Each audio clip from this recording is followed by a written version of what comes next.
Laisse jeux, leçons et chansons si tu en as le privilège. Écoute, reste ici debout dans le précaré d'ombre et de silence. Est-il possible que tu me ressembles?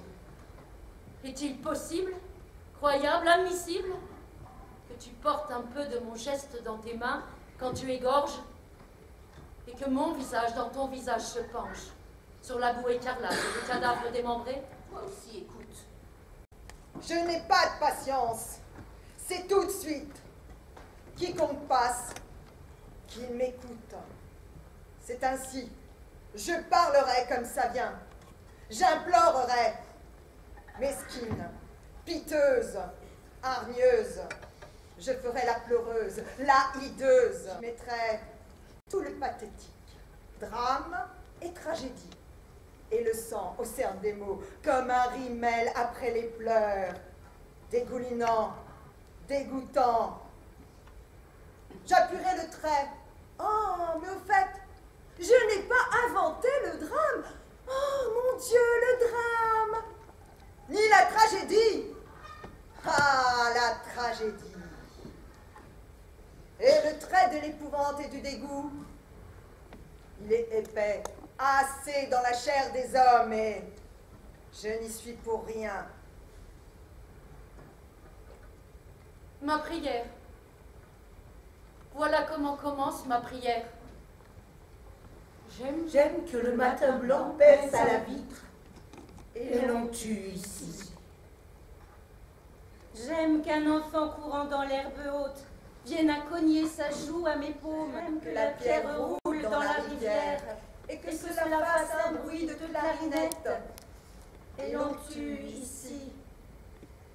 J'aime que les heures ne soient que le temps qui passe pour faire les heures, et l'on tue encore ici.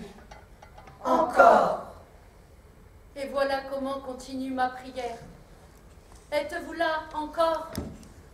Êtes-vous là, mangeur d'ombre?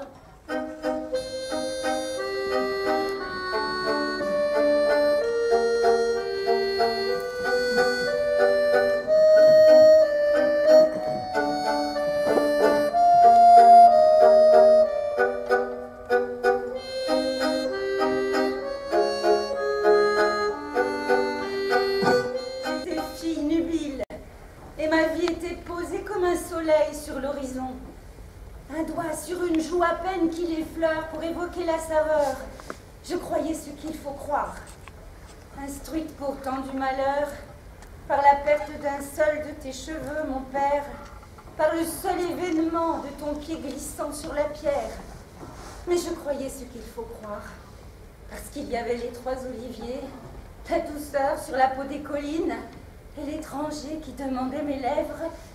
Je croyais à la rumeur des jours, à la lenteur des nuits, au tendre divorce des heures, à la nostalgie gentiment amère des soirs. Je croyais à l'ombre rousse dans le chemin, au silence dans le rire, à la force bruissante des légendes, au chaud, au froid, au parfum, à l'ennui, au chagrin, à la branche, à l'orage, à ce qui paraît et disparaît. Bref, à toutes ces petites choses humaines qui sont humaines et inutiles, bien sûr, mais qui ne demandent à l'homme que d'être à son métier. Et puis le bruit est venu, un tremblement sourd et lointain sous la terre. Et les feuilles ont tremblé aux arbres, et quelque chose a chanté faux soudain dans la voix des rivières. Et la neige, molle, grasse, défaite, se prenait aux cheveux. Ça a duré des mois, des années peut-être, un malaise douteux, indistinct, quand le muscle du cœur fait entendre son effort qui devrait se taire. Et le bruit est venu par toute la terre. On a entendu le pas des hommes. Et c'est un terrible symptôme, n'est-ce pas? On n'entend pas les pas de la foule le samedi, dans les villes, sur les places publiques, dans les marchés. On n'entend pas le pas d'un homme qui va à son travail. Mais quand un homme court vers ce qu'il aime, c'est son souffle qu'on entend. Mais quand la foule des guerriers se met en chemin, c'est son pas d'abord qu'on entend. Son pas qui martèle. Oui, les coups du marteau sur la terre. Le pas qui frappe et qui dit « Je suis là, je suis partout ». Et comme l'ébène qui semble de très loin venir l'incendie, chacun sent monter en lui l'écho sourd de ce pas. Pas d'histoire, tout le monde sait cela.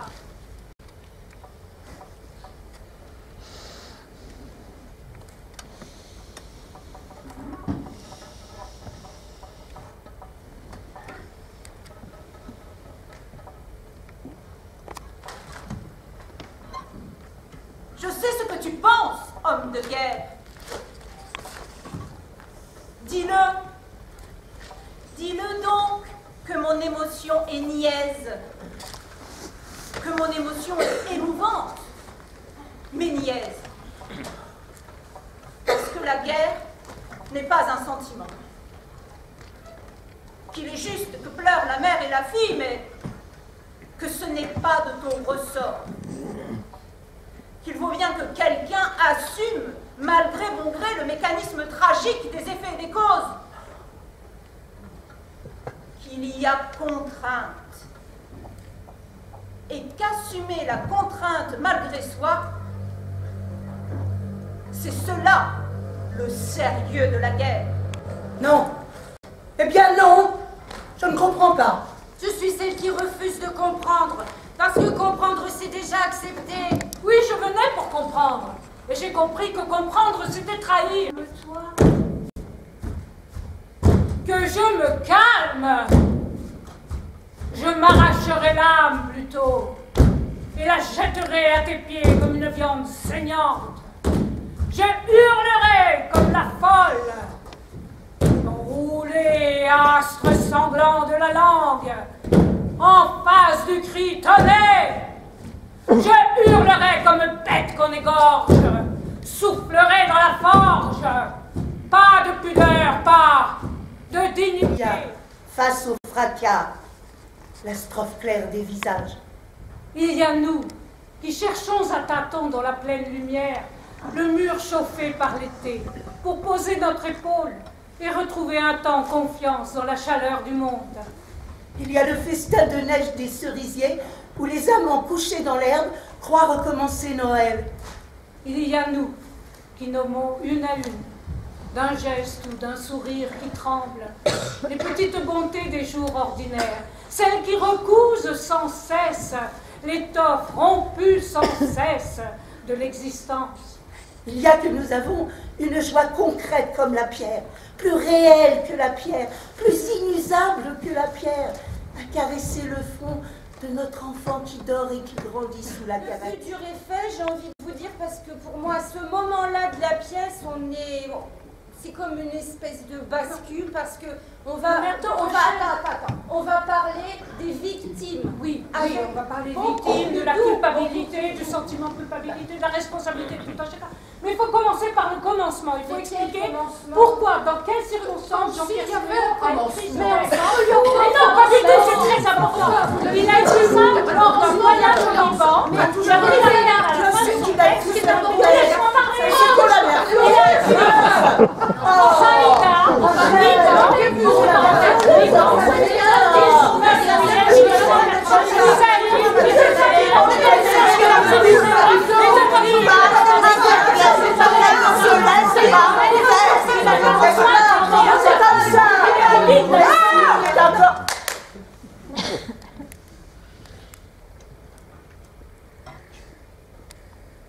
Et voilà ma prière, encore.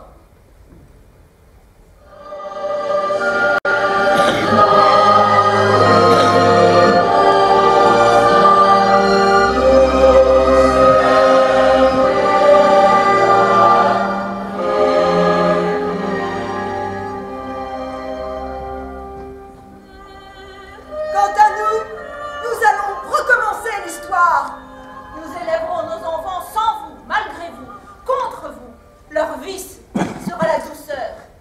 Ils seront plus bêtes que les fleurs, je vous jure. Quand ils trouveront une pierre, ils iront chercher des couleurs pour la peindre.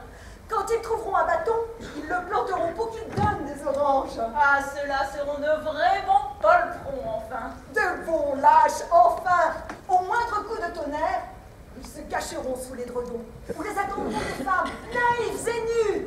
Et quand ils auront bu à la rivière, ils iront ivres dans le soleil, pisser sur nos monuments morts. Nous inventerons des enfants éternels.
Thank you.